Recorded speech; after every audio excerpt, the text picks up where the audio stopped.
Време е за нашата утринска тема и она кое што на самиот почеток го споменавме, а рековме дека дел од денешната утринска тема ја посветуваме на меѓународниот ден на семејството.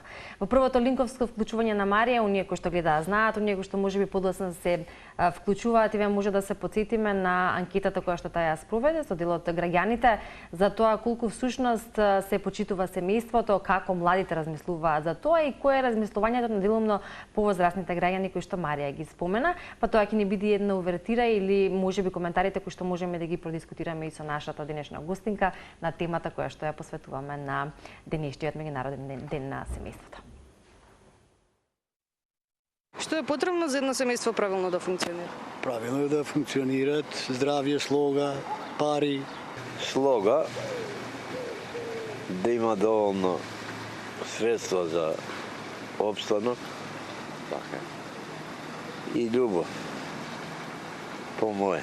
Има тоа во денешно време со младите? Нема, ретко. Ние по-старите, да, ама по-младите некако не. Со новиве генерации сакам да верувам да биде добро, ама тешко да биде, зашто младиве сакаат лев без мотика. Значи мајка, бебето мало уште е во количката, му го дава телефонот да игра за да може она слободно да се напие кафе. А веќе израснаа децата во кафичите. Повеќе има бебиња, ствари колку има бебиња, толку има возрастни. Младите денески живеат живот млад за времето. Во времето во кое се. Што е потребно за едно семејство правилно да функционира? Исправно да живе. По Божието слово. Инаку ова што се прави, тоа е све резултат на неисправно живење. Не се живее исправно. Не само да се знае, да се верува, него треба тоа да се живее. И кој е вашиот совет до помладите како поискусен? Да се учат од постарите. Дружба и школа. Нормално треба младите да бидат нешто да научат и од старите како се одржава фамилијата. Да има поише разбирање. Помал со скитање. Сигурно и Радмила Живановиќ, нашиот почитуван и познат психолог, психотерапевт, долги години работи на теза токму за семејни односи, вредности, да ги мотивира можеби голем дел од нашите сограѓани, родители и деца, и таа комуникација често пати нели во незината ординација. А убава спомена Ивана, денес голем дел од нашите колеги соработници исто како и Телма ќе говорат токму на оваа тема, 15 мај, меѓународниот ден на семејството. Ќе потсетам уште еднаш, еве доколку не сте знаеле дека е прогласен за ден на семејството од страна на Обединетите нации, се одбележува секоја година со цел да се подигне свесноста за значењето на семејството како основна единица, корпус јадро на општеството и да се истакнат социјалните, економски и демографски прашања кои што го засегаат семејството. Дел од овие всушност теми ги начна нашите сограѓани во анкетата и така понатаму ќе биде наша цел на одбележување на денешниот ден. Потикнување на заекнување на семејни врски, свеста за подигнување за проблемите со кои што се соочуваат семејствата, поддршка и политики и иницијативи кои што ги подобруваат условите за живот на семејствата.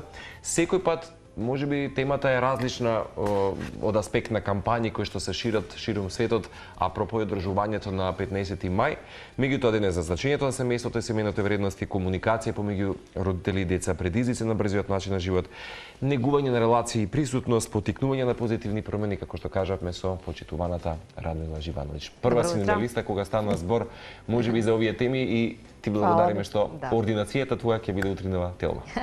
Фала многу на поканата. Навистина ми значи што ја препознавате нашата работа како значајна и битна во адресирање на прашањата на семејната функционалност. Не би го користела зборот дисфункционалност, пошто нели често пати зборот дисфункционалност нели зависи кој како го сваќа, го разбира. Погрешно го толкуваме некој пат. Па да, некако му даваме премногу негативна конотација, кој мора да кажам дека не е лошо и одредена дисфункционалност да постои, се додека нели се обидуваме да ја адресираме, не сме слепи на таа дисфункционалност и работиме Да, и кога го алармираме, кога ни алармира сето тоа дека нешто всушност треба да се промени. Така е. И кога ги гледаме одговорите, односно она кое што нели и граѓаните, дел од граѓаните го спомена за важноста на семејството во однос на развојот на децата или колку е важно или од психолошки аспект зошто е толку семејството важна средина за да има еден правилен развој кај децата. Сега битна е таа средина на поддршка и тој систем на поддршка што се создава преку семејството.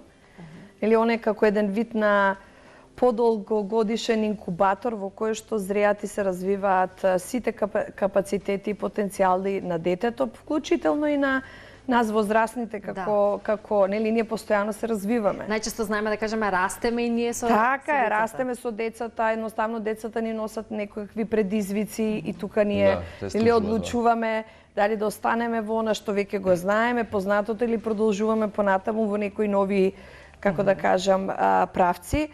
Многу пати децата знаат да бидат наши учители, да бидат наши лидери. Но одговорноста е превземаме најмногу ние возрастните, се додека тие млади единки не се осамостојат и не станат нели доволно возрастни, зрели, не мора да значи возрастни, да се грижат сами за себе и сами да си го трасираат нивниот пат. Иако тоа го знаат уште од многу рана возраст, но сепак нели нашето присуство е битно заради поддршката во тие развојни стадиуми во однос на нивно отварање кон светот, кон животот, самостојување и тоа. Добро што го спомена, бидејќи често пати знаеме да ги гледаме нели тие пресликани форми на децата кога еве да речеме во Соединените американски држави тие на 16 години родителите буквално ги пуштаат нели за да бидат сами свои луѓе нели и во светот. Меѓутоа вчера ни се протна како тема Радмила во редакција за тоа дека ако направиш ти денес компарација како денес ги дефинираш здравите семејни вредности и зошто тие се важни како еден психолошки за развој за децата. Меѓутоа, од твоја стручна перспектива, што представува денес семејството и како се можеби менува неговото значење, пак ќе кажам од твоја професионална гледна точка изминативе години, бидејќи често ги слушнавме нашите граѓани во анкетата дека ги споредуваат некогаш децата, сега генерацијскиот јас постои, да, меѓутоа разликите се многу евидентни и различни. Јас сакам многу, нели, семејството е некаков систем во кој што членовите на тој систем функционираат, се корегулираат заедно, едноставно растат и се развиваат, воедно поминуваат најодредени предизвици, кризи, било да се внатре во самиот систем, било да доаѓаат од надвор, нели, и во таа насока често пати сакам да гледам на семејството како нешто кое што нели не можеме да го бираме, нешто што се случува, но мора да знаеме како да го водиме низ животот, нели мора да го навигираме. Да го навигираме, да го менаџираме, да го водиме. Јас би го искористила повеќе да го водиме, бидејќи сметам дека родителите се своеврсни лидери во тој систем, а дека всушност целиот систем наликува на еден тим, не само на една група, бидејќи значи комбинација помеѓу тим и група, затоа што тимот се занимава развојно со различни предизвици на животот, нели ги решава, ги адресира.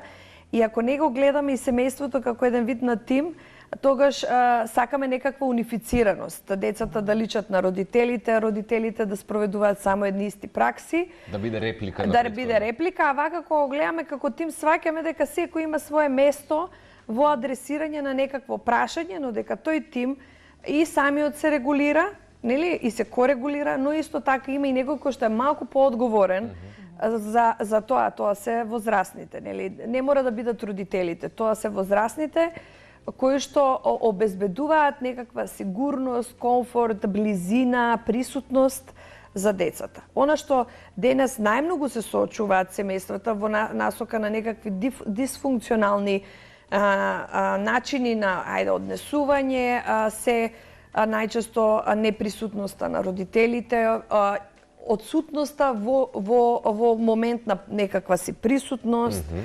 значи казнувањето, но не секогаш, нели, ние зборуваме за екстремни облици на казнување, не секогаш, понекогаш и занеморувањето, неглектот, значи микроагресиите, пасивна агресија, доминацијата, едноставно конкуренцијата, зависноста, завидноста стануваат дел од тој систем и на некој начин, иако навидум изгледа семејството дека функционира, семејството или преживува, или се обидува да воспостави некаква рамнотежа, па постојано да се најде во некаков баланс, или пак расти и се развива. Значи, тие се некои текови динамики во кои што нели ние можеме да ги гледаме семејствата согласно нивната динамика, дали се обидуваат да преживеат, дали се обидуваат да воспостават постојано некој баланс, но тоа од друга страна и носи и понекогаш и некаква стагнација, нели некакво стоење во место,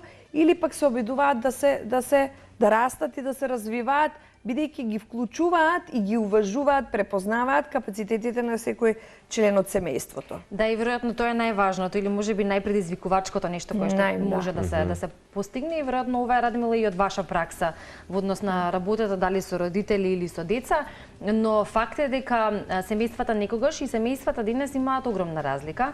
Дали тоа се должи на тоа како порано семејствата или децата во семејствата се воспитувале, па понатаму тие да оформуваат своји семејства, или пак времето во кое што живееме и другите фактори си го прават своето, ако го земеме тука и на овој аспект од областа на технологијата, напредокот на технологијата, сето она кое што ни е достапно и што не дефокусира можеби од она што треба да биде нашиот главен фокус, и тоа е дополнителниот предизвик зошто и статистички семејствата и брзо се растураат, браковите исто така, а потоа веројатно таа некоја ја кажеме повторно како дисфункционалност влие на однесувањето на децата, нешто што е и во склоп на нашата тема. Ти си многу во право кога велиш дека ние позади нас стојат родители, дека ние трансгенерацијски преку таа улога на родители или преку улогата на возрасен ја носиме таа тежина, незавршени работи, она што останува да го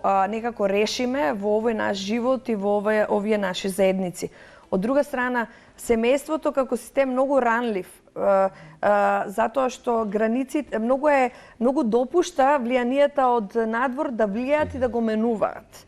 И најчесто она што прави нема сила до тој степен за да врати назад, не секогаш, да врати назад и да се сеќавате, не знам сега, за различни генерации различно постои тоа, нели, доживување. Кога јас бев дел од моето семејство, знам дека имаше момент другите се поважни од нас, нели, ние треба да гледаме, ние да се коригираме, ние да бидеме најпримерните, ние да бидеме најпослушните. За разлика од тоа имаше и други семејства кои велат вие сте најдобри, другите нели појма немаат. Значи и тоа не значи дека едното е подобро од другото, меѓутоа кога е претерано, кога е пренагласено, станува една дисфункционална релацијска динамика која што влие врз нашата самодоверба и врз тоа како ние понатаму ќе продолжиме да ствараме заедници. И да создаваме слика за некој кој што би ни било важно како мисли или таа супериорност која што може да биде контраефективна. Така е, например, ти си најдобар, ние сме најдобри, другите нели не знаат ништо. Се уште станува феноменот споредбата да биде најголемиот канцер во општеството. Така е. Кај нас, за жал, во нашата култура, таа споредба е толку многу токсична. Еве, ние се обидуваме сите да ги категоризираме во дисфункционални, функционални. Нивото на самокритичност ни е минимално, не рефлектираме на тоа како ние треба да се промениме, што ние треба да превземеме, стануваме позатворени за другите, за различноста, за другоста, некако се затвараме во нашите кругови, меури, што и да, и мислиме дека така функционира светот. Често пати ги презаштитуваме нашите деца, не им дозволуваме да искусат некој друг, да излезат малку. Тенденцијата е сега да се држат нели многу повеќе во зависност, некаква во удоволување, во плизерство. Тоа за нас представува како семејства најголем предизвик во овој момент. Да. Кога ја спомена присутноста, тоа некако ми падна на ум, бидејќи денес што значи вистински психолошка и емоционална присутност кај родителот? Дали само физичкото присуство е доволно? Сигурно ќе кажеш не. Кога родителот може да препознае кога физички е тука, но емотивно отсутен? Затоа што се биде денеска емотивно присутен е многу поважна од било кога. Сакам да донесам дека денес родителите или премногу се трудат за нивниот личен развој, раст и развој, и на крајот чисто го гледаат како некој статусен символ. Или пак да ви кажам искрено, статусен символ, баш така. Да, или у суштина им фали некаква екзекуција, некакво спроведување во реалност, остануваат со своето грандиозно его дека треба постојано да се негува, да се храни, или од друга страна стануваат тепих за нивните деца. Значи секој може да побара што сака, обезбедуваат прекумерно, значи или стануваат премногу нарцисистични, или стануваат преголеми плизери. Значи како тоа да се екстреми две крајности, како да не можеме да најдеме некоја средина. Океј да имаме потреби кои што ние индивидуално во рамки на семејствата ќе ги задоволуваме, но сме решиле да имаме деца, сме решили да имаме семејство. Не можеме да продолжиме со истиот начин на живот. Начинот на живот се менува. Најголем дел од фрустрациите доаѓаат од тоа место. Ако не се решат тие фрустрации, нели, не може да се тргне напред. Детето прифаќа и пренесува некакво незадоволство. Значи цело време прашањето на какво незадоволство креираме ние и колку го одржуваме тоа задоволство или какво задоволство креираме ние, колку ние го поддржуваме тоа задоволство е многу битна работа. Но треба да сме свесни дека нашето функционирање не зависи, не е толку индивидуализирано. Многу зависи од другиот во нашата околина. Значи многу зависи од тоа не само како се грижиме за себе, туку како се грижиме и за другите. Мислам дека тоа е битна порака која што ние треба да ја имаме, затоа што ако јас како родител само си ги задоволувам своите потреби, а не размислувам како, нели, да ги поддржам потребите на моето дете, или пак јас воопшто не си ги задоволувам моите потреби, а постојано мислам како да ги задоволам потребите на моето дете, се појавува огромен, нели, како да кажам, јас, и на некој начин ние мислиме дека поддржуваме некаков развој, но всушност поддржуваме некои репетитивни образци на однесување кои што понатаму се реплицираат и во светот, во односот со другите, во односот во училишната околина, кон другарчињата, во односот со партнерите, кои што понатаму сакаме или не сакаме да ги имаме. Да, многу убаво кажавте, Радмила, мислам дека тоа е нешто што реално и се случува кај многу семејства, или да речеме кај многу парови, и веројатно помошта тука во однос на, нели, помошта од психолог или соодветна помош е како да се најде таа средина, да не биде ниту едната ниту другата крајност, него да се направи тој еден баланс, и веројатно тоа би се гледало во резултатите од однесување на сопствените деца. Што е во едниот случај или што е во другиот случај, кога е вака или онака, како се распознава тоа кај детето преку неговото однесување? Што вели и вашата пракса? И она што ти го донесе, а многу ми е побитно да го споменам, е дека пред да постои семејството, постои парот. Да. Ние многу пати гледаме дека семејството е некоја, како да кажам, е некој простор во кој што се одигруваат сите незавршени работи, сите фрустрации, сите спектари на емоции. Да, од парот, кои доаѓаат од парот, а бидејќи потоа кога парот се официализира, влегуваат и проширените семејства во игра. Но во суштина, она што ние на која што треба да работиме е на таа релација помеѓу, нели, партнерите. Затоа што они подоцна преминуваат, стануваат родители и они го држат тоа поле на развој. Нели, заедно. Она што е убаво што го гледам на овие ваши инсерти е колку многу денешно време, за разлика од дедовците кои што зборуваат, нели, на клупите, кои што ги почитувам затоа што они живееле во едно време, но сепак ова е друго време, гледаме колку татковците се вклучени како родители. Јас сум воодушевена, а колку мајките се обидуваат малку да размислуваат и да ја пуштат таа родителска вина и да размислуваат дека окей, јас да се бавам и со некои своји работи, со своји потреби. И тука веќе се прави голема промена. Нема никаква себичност тука. Така е, тоа е споделено родителство.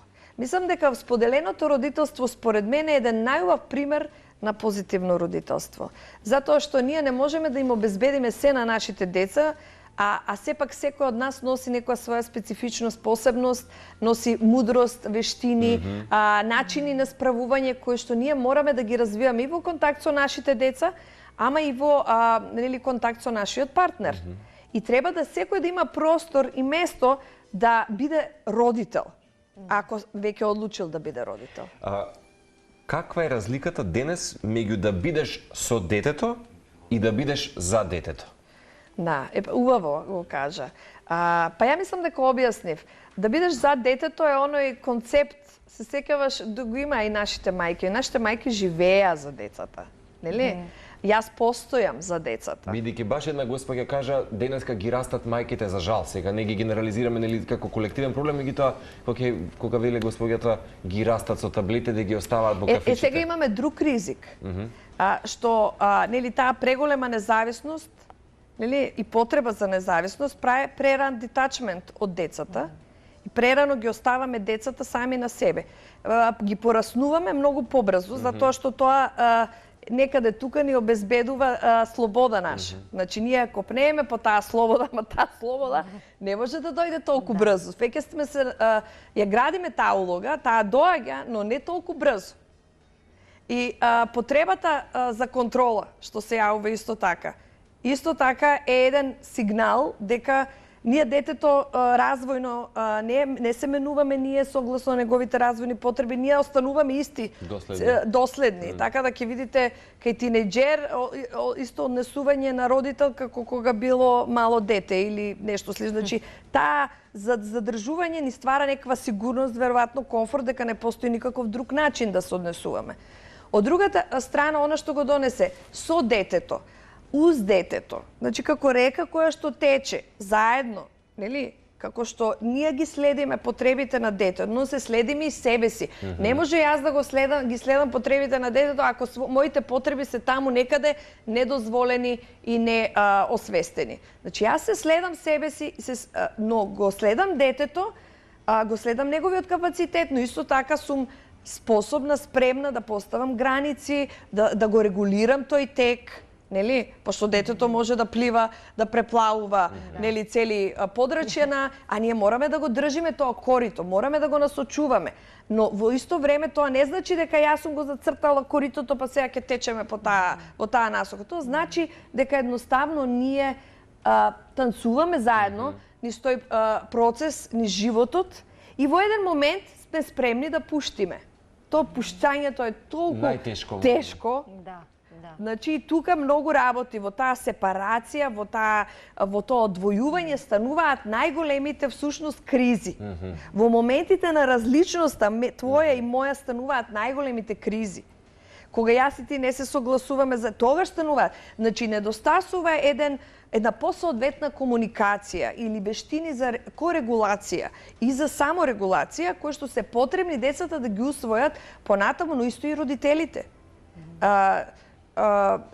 Нели, ова сето се учи, ти го немаш како лекција. Јасно. Природен пат е тоа. Така е, но во исто време, ако заглавиме предолго во некакви исти кризи, шаблони, патерни, почнуваме да гледаме дека се појавуваат симптоми кај децата, пошто они најчесто први реагираат, затоа што не се научени толку многу да ги потиснуваат, да ги регулираат, нели, поинаку работите, тогаш пристапуваме кон прашањето, окей, што можеме да промениме.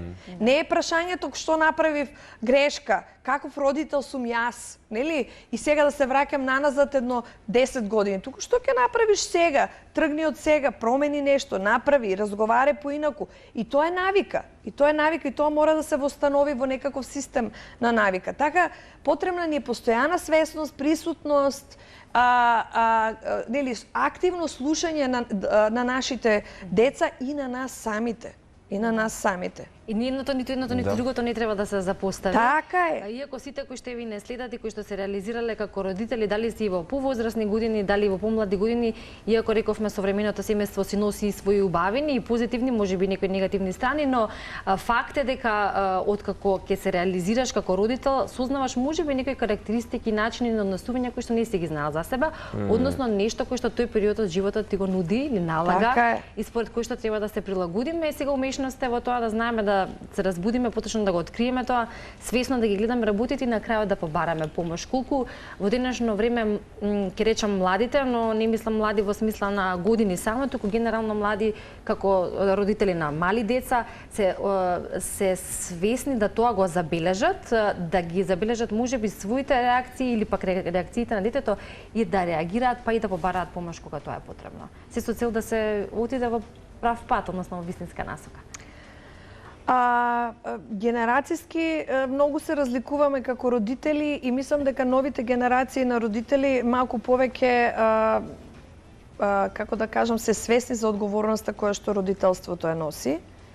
Не секогаш влегуваат во релации со цел да основаат семејство, имаат повеќе простор за избор, не секогаш бираат да имаат семејство, повеќе ценат некакви други потреби во даден момент, или па ако се родители, многу повеќе сакаат да не им се зборува, да не им се налагат одредени граници, да го прават родителството онака како што им одговара, нели, на еден за нив специфичен начин. Јас сметам дека они се многу послободни од она што, например, јас сум била нели кога сум гледала во таа некоја улога. И тоа право на слобода е многу поактивно сега отколку порано. Порано некако сме биле попритиснати да влеземе во тој, ајде да кажам, шаблон, а сега станува збор за градење на поинакви заедници кои што не мора да бидат семејства, може да бидат и неформални некои заедници, на парови, неконвенционални форми, семејства кои што нели тек ќе се нели семејството кога кажеме носи многу традиционален призвук. Мене ми се допаѓа тој збор, но за жал во овој момент се редефинира неговото значење. Значи кој се може да ти биде семејство? А нели кој се влегува во тоа семејство? Не секогаш се родителите, не секогаш се нели децата. Значи на некој начин се проширува тоа значење и се додаваат некои нови текови во разбирањето на тој концепт. Радмила, претходно баш спомена за моментот на кога се случува една поврзаност, односно неповрзаност на животните фази на детето кога расте, еволуира и кога, што велиш, таа папочна врца е најтешка да се раскине помеѓу родителот и детето, бидејќи секој пат ние секогаш ќе останеме и на најголема возраст, нели, на нашите родители ќе бидеме чедата. Меѓутоа, како се менува поврзаноста со детето низ различните фази на неговиот развој и како родителот треба да се прилагоди, нели? Кои се знаците кога врската родител-дете се лаби, односно се губи и како можеме тука навреме да интервенираме?